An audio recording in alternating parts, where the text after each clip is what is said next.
दिल्ली में जो हादसा इस महीने की शुरुआत में हुआ, उसने सभी को झकझोर कर रख दिया था, क्योंकि एक साथ करीब करीब 2 दर्जन लोगों की मौत हो गई थी। होटल में वह हादसा हुआ था। कमोबेश वैसे ही भयानक, दिल को हिलाकर रख देने वाला, हृदय विदारक घटना हुई है आज लखनऊ में। 15 लोगों की जान चली गई और ज्यादातर मरने वालों में बच्चे शामिल हैं। वो बच्चे जो अपना भविष्य बनाने के लिए गए थे कोचिंग इंस्टीट्यूट में, लेकिन वहां पर जो घटना घटी उसने सभी को तोड़कर रख दिया।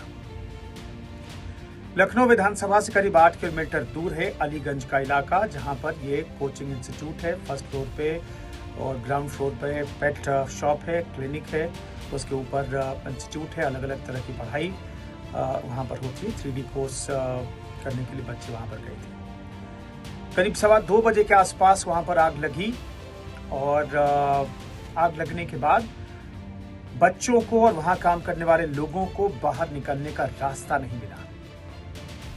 जी हाँ, जो वहाँ पर फंसे हुए थे, आग लगी, बाहर निकलने का किसी को मौका तक नहीं मिला और वहीं पर फंस करके 15 लोगों की जान चली गई।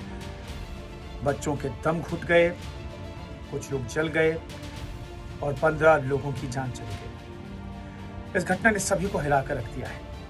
ये बेहद दुखद खबर, और ये खबर देते हुए भी मेरे रोंगटे खड़े हो रहे हैं। शायद यही वजह है कि इस घटना के बारे में जानते हुए हमें इतनी समस्या हो रही है। आप सोचिए, जिन लोगों ने इस घटना को अपने आंखों से देखा, उन पर क्या बीत रही होगी। उन्हीं में से एक हैं डिप्टी सीएम ब्रजेश पाठक, जो घटना की कुछ देर के बाद घटनास्थल पर पहुंच गए थे। लगातार वो मॉनिटर कर रहे थे रेस्क्यू ऑपरेशन को, लेकिन जब वहां से डेड बॉडी निकलनी शुरू हुई, जब आग पूरी तरह से काबू कर ली गई, तो जब वहां पर बचाव कर्मी अंदर गए और डेड बॉडी निकलनी शुरू हुई, तो वो बेहद हृदय विदारक घटना थी। उसे शब्दों में बयां करना भी बेहद मुश्किल है। और इसी घटना को बयां करते करते आज डिप्टी सीएम ब्रजेश पाठक भी रोने लगे और उनकी आवाज सुनकर लग रहा था कि वो बेहद दुखी हैं।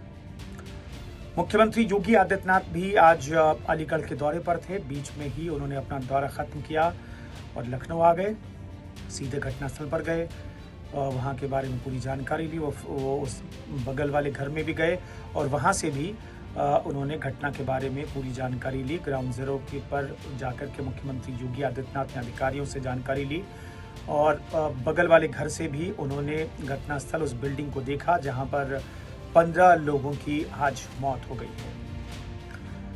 वहाँ पर पूरी जानकारी लेने के बाद मुख्यमंत्री घायलों से मिलने के लिए अस्पताल गए KGMU में। वहाँ पर घायलों से बातचीत की, बच्चों से बातचीत की, परिजनों से बातचीत की, ढांढस बताने की कोशिश की। लेकिन बड़ा सवाल ये है कि 15 मौत का जिम्मेदार कौन है? क्योंकि इस बिल्डिंग को फायर एनओसी नहीं थी, इस बिल्डिंग का नक्शा पास नहीं था, तो फिर राजधानी लखनऊ में कैसे ये कमर्शियल बिल्डिंग चल रही थी और कैसे यहाँ पर कमर्शियल एक्टिविटी हो रही थी? जब तक इस पर कार्रवाई नहीं कीजिएगा, तब तक ऐसी घटनाएं होती रहेंगी। आप बिल्डिंग के मालिक को आप पकड़ लीजिए, उन्हें सजा दे लीजिए, संचालक को पकड़ लीजिए, उन्हें सजा दे लीजिए, कुछ नहीं होगा। फिर से ऐसी घटनाएं हो सकती हैं, इस आशंका से आप इनकार नहीं कर सकते। करना होगा ये कि जो जिम्मेदार अधिकारी हैं, उन तक अगर कार्रवाई नहीं होती है, उन पर अगर सख्त कार्रवाई नहीं होती है, तो फिर ऐसी घटनाओं की गुंजाइश बनी रहेगी। अधिकारी अपनी जिम्मेदारी कब समझेंगे? वो भी तब जब मालवीय नगर की घटना, दिल्ली के मालवीय नगर में 21 लोगों की जब मौत हो गई, तो उत्तर प्रदेश शासन ने, मुख्यमंत्री योगी आदित्यनाथ ने, सरकार ने कहा कि फायर ऑडिट होनी चाहिए, सेफ्टी ऑडिट होनी चाहिए, फायर एनओसी की जांच होनी चाहिए। तो फिर लखनऊ में विधानसभा से सिर्फ 8 किलोमीटर की दूरी पर इस बिल्डिंग को कैसे बख्श दिया गया? जांच पड़ताल क्यों नहीं की गई? क्यों नहीं जांचा गया कि यहाँ पर जहाँ पर बच्चे पढ़ने आते, सीखने आते हैं, अपनी ज़िंदगी बनाने आते हैं, वहाँ पर क्या फायर एनओसी है? लेकिन जो स्ट्रक्चरल जो गलतियाँ थी उसने सभी को हिलाकर रख दिया। अभी अभी हमारे सहयोगी ने इस बिल्डिंग के अंदर दाखिल होकर के जो जानकारी दी है और जो तस्वीरें सामने आई है, उसने सभी को हिलाकर रख दिया। जो सीढ़ियां हैं, जिन सीढ़ियों से बच्चे ऊपर गए होंगे, उन सीढ़ियों के पास ही 6 से 7 से ज़्यादा एसी लगे हुए हैं और वहाँ पर वेंटिलेशन के लिए वेंटिलेशन फैन का इस्तेमाल किया जा रहा है, एग्जॉस्ट फैन का इस्तेमाल किया जा रहा है ताकि गर्मी को बाहर फेंका जा सके। लेकिन अगर वहीं पर सोचिए आग लगी होगी तो, हालांकि भी स्पष्ट नहीं आग कहाँ लगी, लेकिन सीढ़ियों के पास एसी में ही आग लगी धमाका होने के बाद, तो फिर बच्चों को निकलने का कोई रास्ता नहीं मिला। वहां पर एक ही रास्ता था, आने जाने के लिए सीढ़ियां थी और सीढ़ियों के पास एसी लगाए गए थे और कई एसी लगाए गए थे। एक एसी में आग लगी होगी, सारे एसी चपेट में आए और फिर वहां से निकलने का रास्ता नहीं मिला। आग भड़कती गई, first floor, second floor, third floor तक आग गई और बच्चे और जो कर्मचारी हैं वो वहीं पर फंस गए। क्या ये जांच नहीं होनी चाहिए थी पहले? और अगर ये जांच होती तो 15 बच्चों की जान बचाई जा सकती थी। अगर कोई फायर एग्जिट होता तो भी जान बच सकती थी। अब कहा यह जा रहा है कि डिजिटल लॉक भी जो वहाँ पर कोचिंग चल रहा था, वहाँ पर फिंगरप्रिंट से दरवाजे खुलते थे। जैसे आग लगी, सिस्टम ने काम करना बंद किया, वहीं पर बच्चे लॉक हो गए और निकलने का रास्ता नहीं मिला। खबरें ये भी है कि छत पर जाने की कोशिश जिन लोगों ने की, छत पर भी लॉक लगा हुआ था। आखिर कैसे? एक नहीं कई गलतियां यहाँ पर हुई हैं। मुख्यमंत्री योगी आदित्यनाथ कह रहे हैं कि पूरे मामले की जांच होगी और दोषियों को बख्शा नहीं जाएगा। हम उम्मीद करते हैं कि कार्रवाई हो और कार्रवाई उन तक हो जो जिम्मेदार हैं इस घटना के लिए। 15 मौत के जिम्मेदार जो लोग हैं उन पर कड़ी से कड़ी कार्रवाई होनी चाहिए।